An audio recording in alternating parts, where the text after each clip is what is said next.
Hello, movie lovers. Welcome back to another episode of Gracie's Gap, the podcast where I get to talk about whatever I want. Today's episode, we are going to be discussing and debriefing the Barbie movie, which I'm sure most of y'all have already seen. It came out in 2023 and became an absolute life-changing blockbuster. Culturally, this movie means a lot to me, and I know it means a lot to a lot of other people, so we're going to be discussing it. When this movie first came out, a lot of people expected it just to be a fun, nostalgic sort of comedy. They did these sort of advertisements that really kind of limited what we were going to expect from this movie. But instead, it turned into something that was so much deeper. It explores identity, gender expectations, and self-discovery in a way that surprised me and really did change the way I felt about movies and myself after this movie. So, in this episode, we're going to be focusing specifically on colors, costumes, set design, and also touching on the acting, the sound, the editing, the narrative meaning between these scenes. What made this movie so powerful, and what caused it to really change so many lives. So the first scene I would really like to discuss is going to be talking about Gloria's monologue. This scene was mostly improvised, and it's such an organic, powerful narrative that, of course, we have, a very successful and amazing actress who helps sort of lead this, but also she sort of delivers a speech that it's about all the impossible expectations placed on women. This scene happens when Barbie Land is starting to fall apart. We see Barbie herself talk about how she doesn't feel pretty, she doesn't feel smart. And Gloria kind of touches a little bit on why she kind of feels that way. Women are expected to be successful but not intimidating, confident but not arrogant, beautiful but not vain. The list goes back and on. It's sort of a juxtaposition between what people want us to be versus what we can actually be. So this scene really stands out because the rest of the movie, because we notice that the background, the colors, and everything is a little less exaggerated. From a movie that was, very funny and comical, this scene feels more grounded and realistic. We're focusing less on the flashy costumes and more of just the organic sort of conversation that happens. It makes this message feel more serious and real, which is good because that's exactly what it is. I think that was exactly Gerwig's point. America Ferrera, she delivers this monologue in a very natural, conversational way. It's still emotional. We see just it in her heart that she's speaking from, personal experience. And we get close-up shots of her and Margot Robbie, who plays Barbie, their facial expressions. The editing is slower. There's minimal distractions. We're focused on this one scene for a very long time. And in the sound as well, there's very little background noise or music, and I think that's why we focus on the speech and it feels so impactful. This is also the turning point in the film. It reframes the entire story of, the men wanting to take over Barbie Land versus what the reality was, that the patriarchy has put all these standards on women and daughters and mothers and relationships. It just clearly states the film's message about gender expectations. And then on the contrary, I would like to talk about one of the more lighthearted scenes in the movie, the I'm Just Ken musical number by Ryan Gosling. So this scene happens a little bit after Ken discovers the patriarchy and, of course, tries to implement those standards onto Barbie Land, and he sort of redefines himself.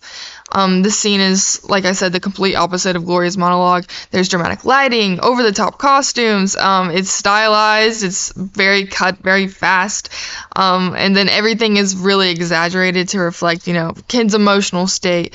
Ken doesn't know what to think about himself or the rest of the world. But it's played in a more lighthearted way, I think, because, when we're talking about male emotions, they still need to be in a way that's kind of digestible and easy for us to understand. Humor is a great place for men to find, comfort in that, versus for women, we really hold on to emotional messages that are straight up blunt and true to the heart. This scene, I think, it really leads into performance of it all. Like Ryan Gosling, he acts very theatrical and expressive. It just sort of shows a little bit about Ken's insecurity and his overall identity crisis. It's high energy, there's constant movement, there's dance, there's music, and the cuts are very fast-paced. It's very engaging. This is one of the reasons why this scene in particular won an award and the rest of the movie didn't, because this movie was a little bit more, this scene is a little bit more catered to the general audience. And it kind of explains Ken's struggle with identity and feeling defined only by Barbie. He is a man with one mission and one goal, and that is the love of his life, Barbie. And he just wants her approval, even if it means he doesn't fully understand or approve of himself. The music is obviously very catchy. It plays in your head for the rest of the day. SNL has done skits on it. It's all over YouTube, and it's one of the most viral parts of the movie. And when you see like a lot of merchandise and stuff like that went viral after this movie, a lot of it is, t-shirts and sweatshirts that say, "I'm just Ken."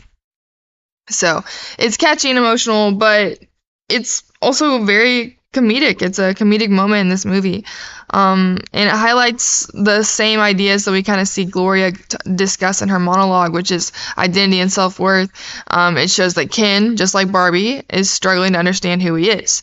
It kind of plays into the fact that, this movie, a lot of people considered to be hyper-feminist and almost superior to men in a sort of way, and that's quite literally the opposite. Yes, these two scenes are talking about men and women, but they connect, and we find a universal ground between these two scenes, even if they are expressed in different ways. The moral of the story is, we have all these pressures on women that confuse men and stuff like that, but like at the end of the day, everyone just wants to be equal and feel no pressure to be any sort of way other than who we are. Which, sounds like a very arbitrary idea, but for some reason we still have these issues today.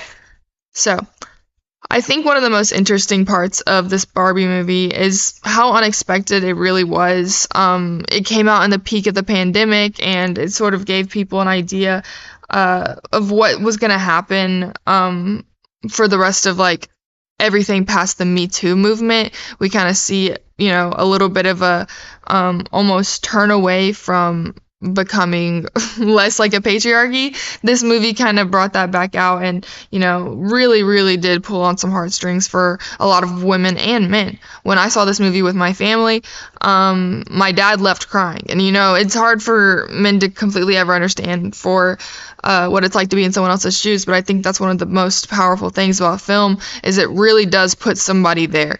We've been watching movies in my film class, and they sort of put me into places I've never been before, even before I was even born, and I just really truly think film is an amazing way to get those connections. So this movie was something that people thought was going to be, very simple and fun, and it's something else. It's emotional and meaningful, and it's the combination of the visual design, the acting, the editing, and the storytelling that really makes this film stand out.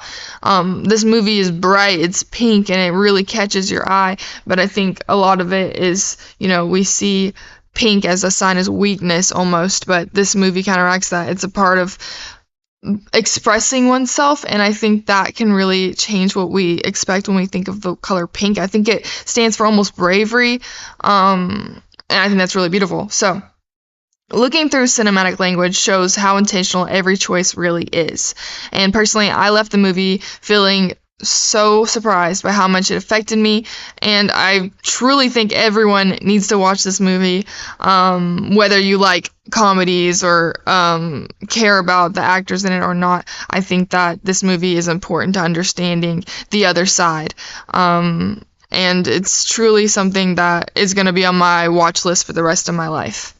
So thank you guys so much for tuning into this week's episode of Gracie's Gab. If you guys have any other movie suggestions you guys would like me to debrief, please let me know. And thank you guys so much. Have a fabulous day.